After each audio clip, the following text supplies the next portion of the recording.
하나님 말씀 봉독하겠습니다. 이사야 48장 17절에서 22절까지의 말씀입니다. 구약 1027면 어간에 있습니다.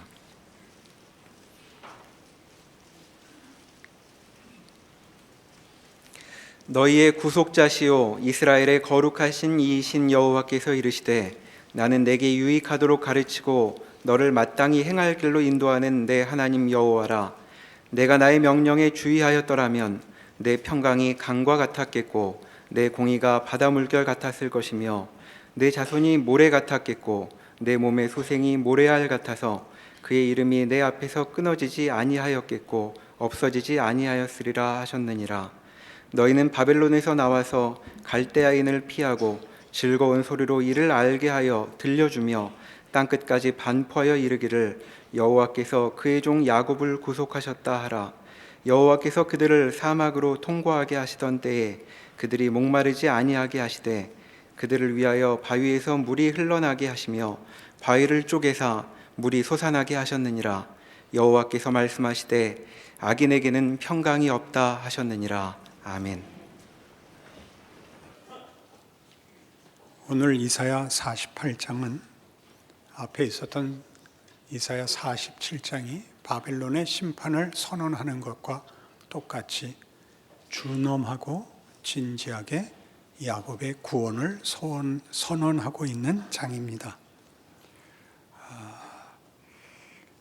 9절에 보는 바와 같이 내 이름을 위하여 내가 노하기를 더디할 것이며 내 영광을 위하여 내가 참고 너를 멸절하지 아니하리라.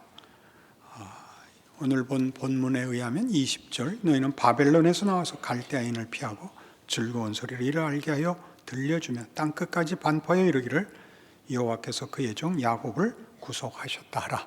이렇게 구원이 선포되고 있습니다. 47장에 나왔던 바벨론 심판은 한 나라, 한 제국, 한 폭력을 꺾는 것 이상으로 사망을 심판한다라고 말씀드렸습니다. 오늘 48장은 대조적으로 구원을 약속하고 있고 하나님의 창조의 완성을 약속하고 있는 것입니다. 바벨론이라는 나라 하나, 야곱이라는 이스라엘 족속 하나에 관한 것이 아니라 창조주 하나님께서 세계와 역사 속에 그의 창조 사역을 승리로 영광으로 완성하리라. 그렇게 약속하는 장들이지요. 그래서 오늘 본문에 나오는 야곱의 구원은 바벨론에서 사망을 심판할 때 했던 단호하고 준엄한 동일한 그런 무게로 동일한 진정성을 가지고 약속되고 있습니다. 오늘 48장을 이해하기 위해서 그 서론에 해당하는 부분을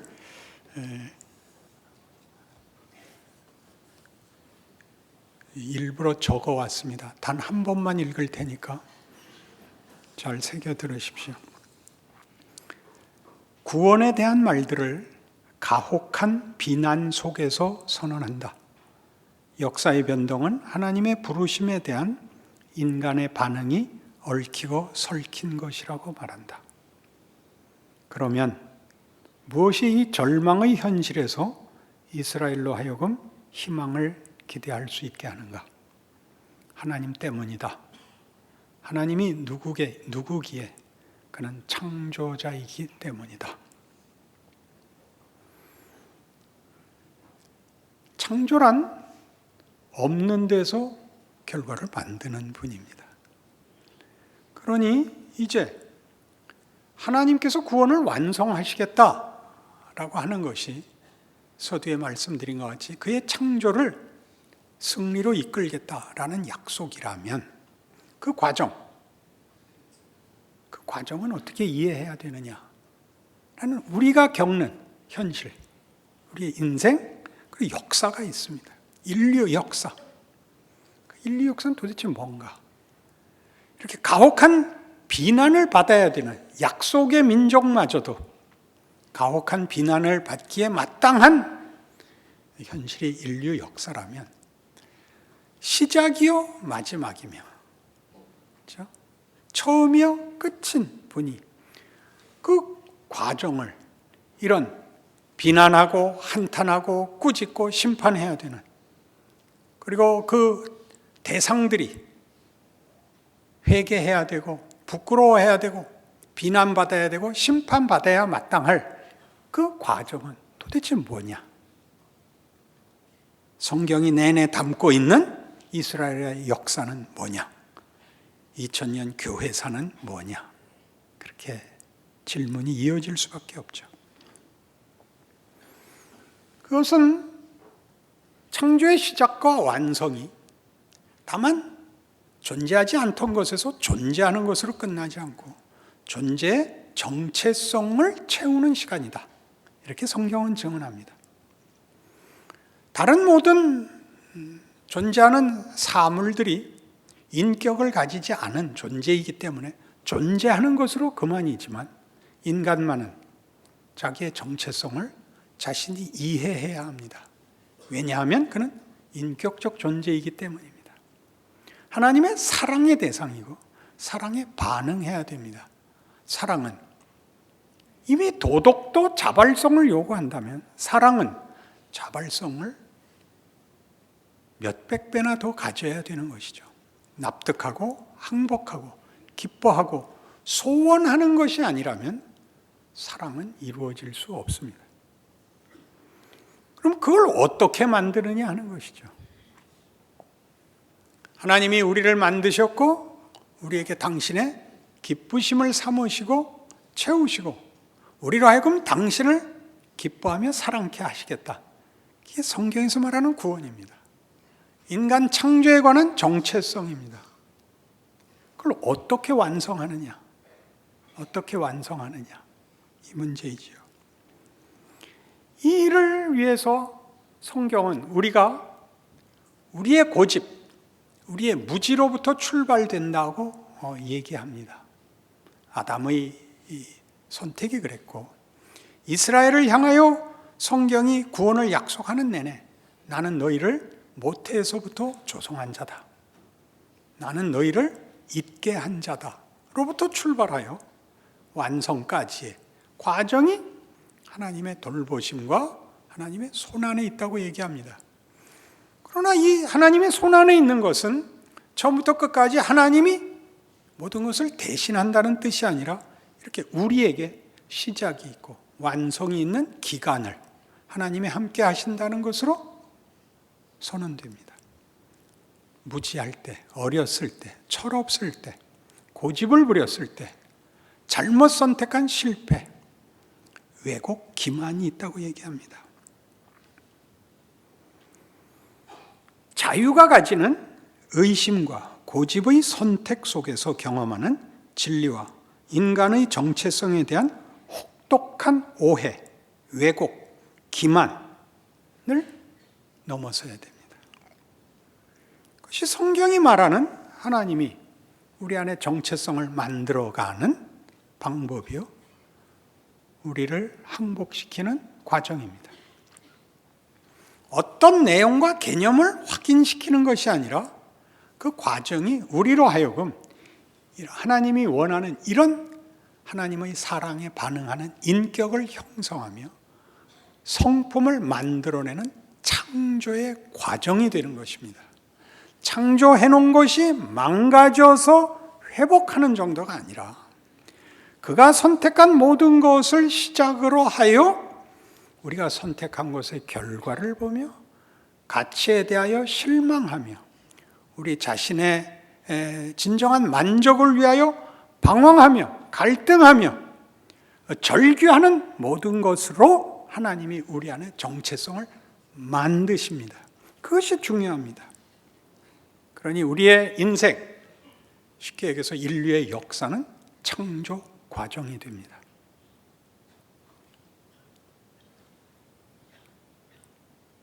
이런 창조의 과정을 이해시키는 성경에 많은 증거들이 있는데 우리가 대부분 놓치고 있죠.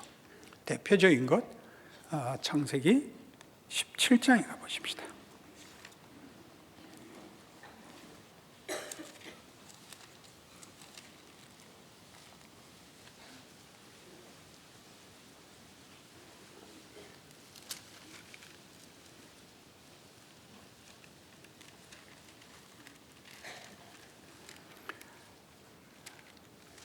17장 1절. 아브라함이 99세 때 여호와께서 아브라함에게 나타나서 그에게 이르시되 나는 전능한 하나님이라. 너는 내 앞에서 행하여 완전하라.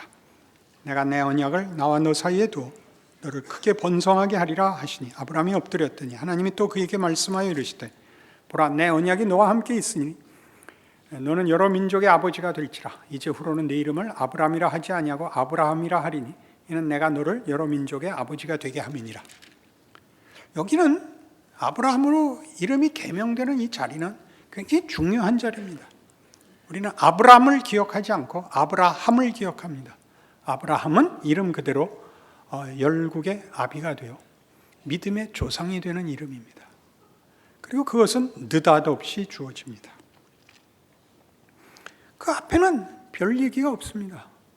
11장 말미에 나홀이 아브라함과 롯을 데리고 우르를 떠나 하란까지 나온 얘기가 있고 12장에 이르러야 아브라함이 등장합니다. 13장, 14장, 15장에 걸쳐 여러 가지를 경험하고 하나님에 대한 이해가 깊어가는 모든 내용 속에 아직 계명은 없습니다.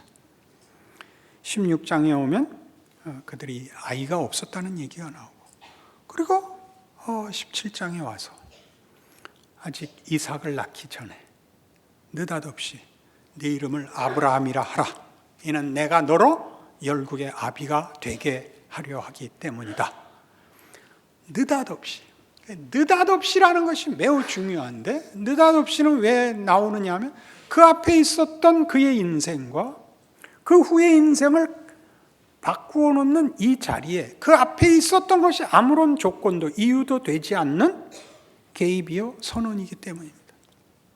아브라함은 이렇게 느닷없이 믿음의 조상이 됩니다. 아브라함에게서 믿음의 조상이 될 만한 이유를 찾을 것은 전혀 없습니다. 왜요? 그 앞에 생애를 우리가 알고 있기 때문입니다. 그 앞에 생애가 이 선언을 만들지 않습니다. 그것은 창세기 32장에서 동일하게 야곱에게서 반복되는데 야곱의 경우를 보십시오. 야곱은 베델에서 피난 가던 시절 베델에서 하나님이 그에게 나타나고 내가 네게 약속한 것을 다 이루기까지 너를 떠나지 아니하리라라고 약속한 그리고 아브라함에게 한 약속을 재확인한 인물입니다.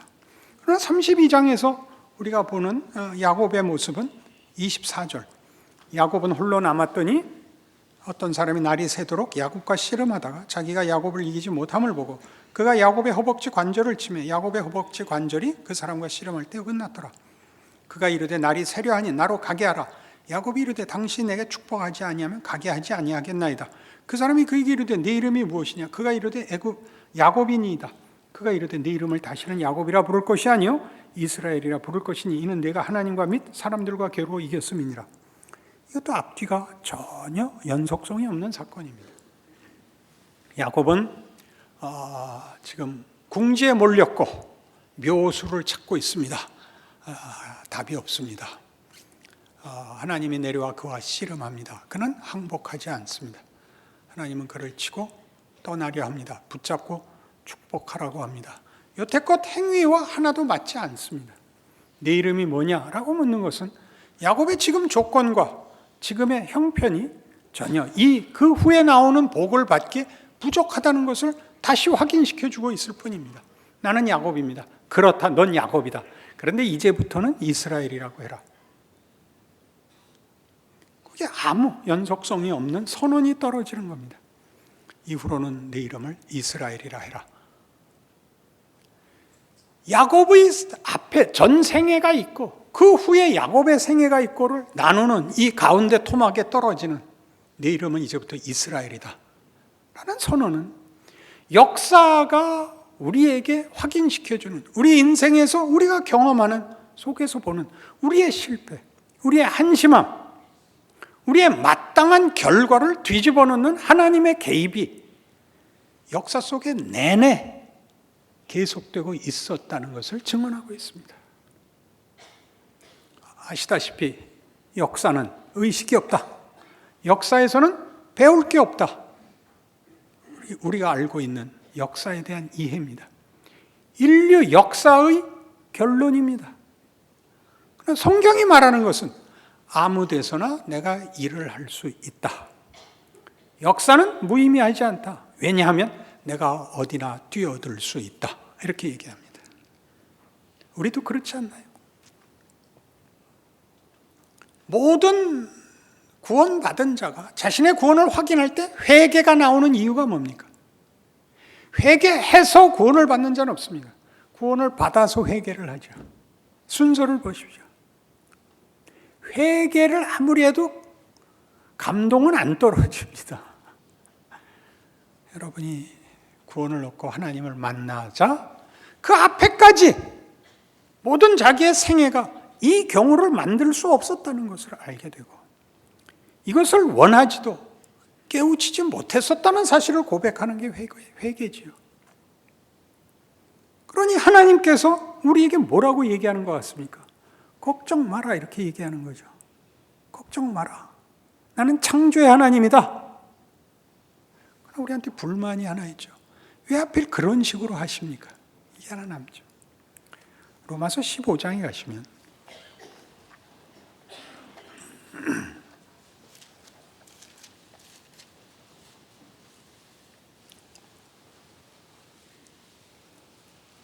1절부터 봅니다.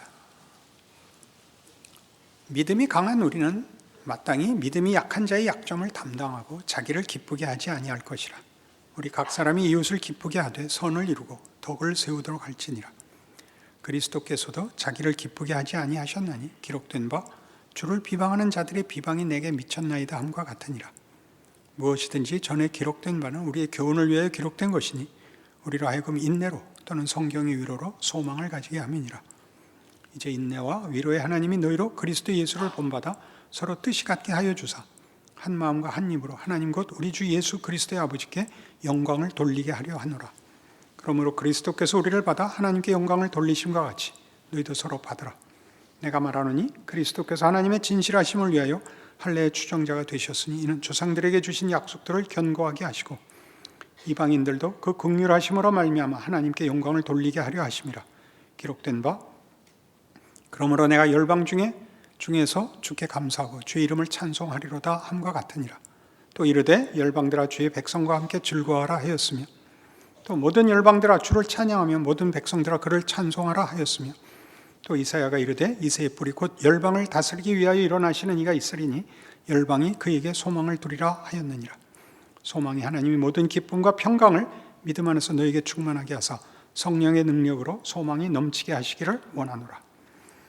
여기 인용된 이 구약 성경들은 전부 다 하나님께서 은혜를 베푸신다. 이스라엘, 약속한 이스라엘에게뿐만 아니라 이스라엘을 세워 주시려고 한 모든 세계 민족들에게 그 은혜를 베푸시려고 한다. 그러니 너희는 넉넉하게 살아라. 그렇게 얘기하는 겁니다. 뭘 넉넉하라는 거죠? 너희의 인생과 역사를 겁내지 마라. 또 어떻게 하라고요? 마음을 열어 너희와 다른 생각을 하고 아직도 나 모르는 사람들 잘 끌어안고 살아라. 우리가 겁을 내는 것은 무엇일까요? 하나님의 은혜 밖에 있을까 봐 겁내는 거죠. 하나님의 시간 밖에 있을까 봐 겁내는 거죠. 성경은 그렇게 얘기하지 않고 어느 시간도 어느 영역도 하나님의 은혜 밖에 있는 자리는 없다. 그렇게 얘기하고 있는 중입니다. 3절 보시듯이 그리스도께서도 자기를 기쁘게 하지 아니하셨나니 기록된 바 주를 비방하는 자들의 비방이 내게 미쳤나이다 라고 시편을 인용합니다. 시편 69편입니다. 찾아가 보셔야 됩니다.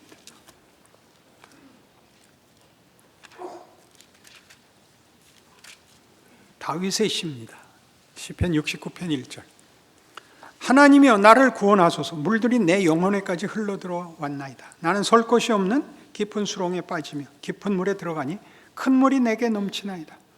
내가 부르짖음으로 피곤하여 나의 목이 마르며 나의 하나님을 바라서 나의 눈이 쇠하였나이다. 까닭없이 나를 미워하는 자가 나의 머리털보다 많고 부당하게 나의 원수가 되어 나를 끊으려 하는 자가 강하였으니 내가 빼앗지 아니한 것도 물어주게 되었나이다. 하나님이여 주는 나의 우매함을 아시오니 나의 죄가 주 앞에서 숨김이 없나이다. 주 만군의 여호와여, 주를 바라는 자들이 나를 인하여 수치를 당하게 하지 마옵소서.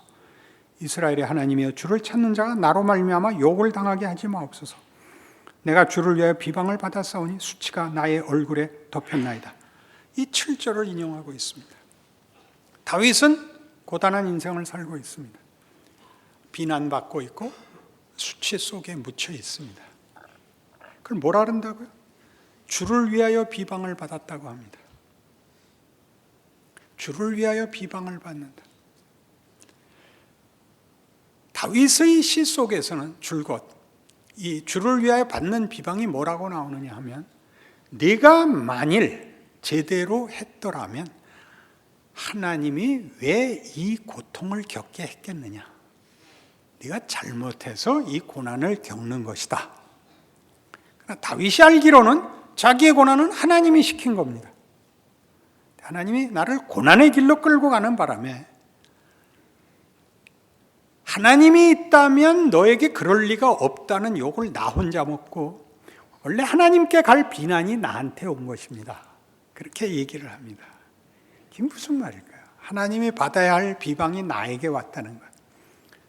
좀 더 이해하기 좋게 이스라엘의 운명을 보십시오. 그들은 잘못하여 하나님께 심판받아 바벨론 포로가 됩니다. 이스라엘이 당한 심판, 형벌 이상으로 하나님이 수치를 당하시죠. 바벨론은 이스라엘이 섬기는 신보다 자기네가 섬기는 신이 우월해서 자기네가 이기고 이스라엘이 졌고, 이스라엘이 믿는 하나님은 아무것도 아니다가 됐죠.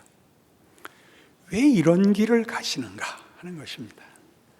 시편은 내내 다윗의 시들이 이것을 주제로 삼고 있습니다.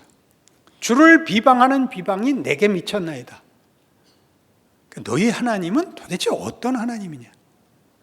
신이 있다면 왜 그런 길을 택하느냐? 예수에게서 대표적으로 나타납니다. 신이 사람의 손에 의하여 붙잡혀 십자가에 못 박혀 죽는 그런 신은 믿을 수가 없습니다. 하나님은 그런 방법을 택하십니다. 하나님이 일하시는 방법입니다. 무엇을 위해 그럴까요? 우리가 할 수 있는 모든 일의 끝자락까지 따라오십니다. 경험과 기회와 선택과 확인과 납득을 주십니다. 여기가 우리가 쫓아가지 못하는 자리일 것입니다. 하나님은 그의 창조에서 가장 중요한 인간의 정체성을 하나님께서 가지시는 자유로우심에 초대합니다.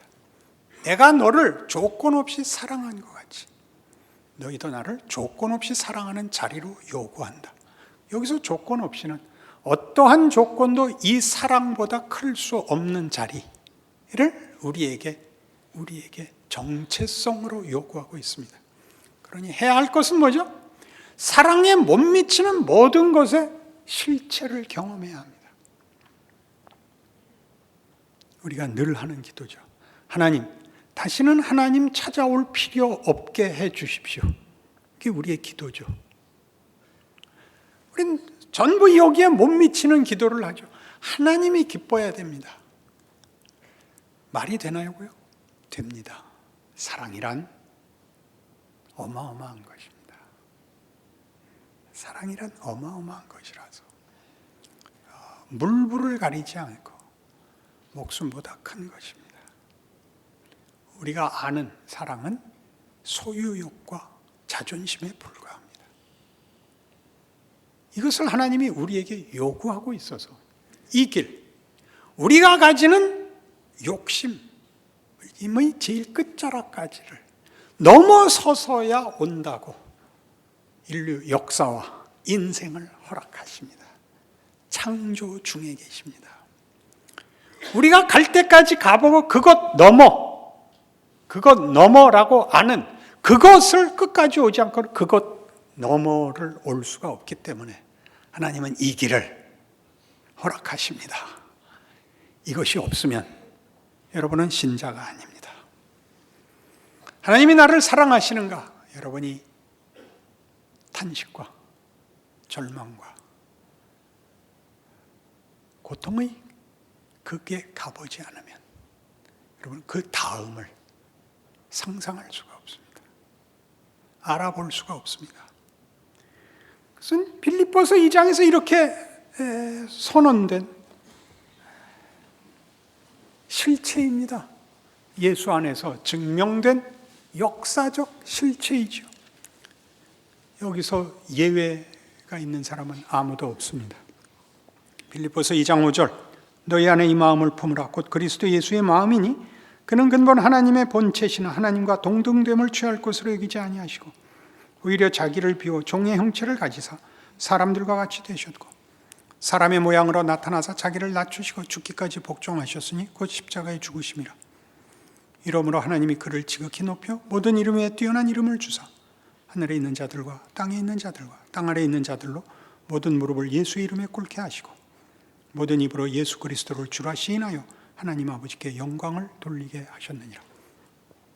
여기에서 비로소 역사적으로 하나님의 사랑과 인간의 순종이 영광으로 합체됩니다. 순종은 굴복시키는 것 아닙니다. 납득시켜 우리로 하여금 헌신케 하는 것입니다. 헌신이라는 명분으로 강요하는 바람에 진정한 순종이 무엇인지를 우리는 배우지 못합니다. 기꺼이 순종하게 합니다. 사랑이거든요. 그래서 오늘 본문에 오시면 이런 중요한 본문의 결론을 보게 되는데 이사야 48장 22절 여호와께서 말씀하시되 악인에게는 평강이 없다 하셨느니라. 이런 느닷없는 결구가 나옵니다.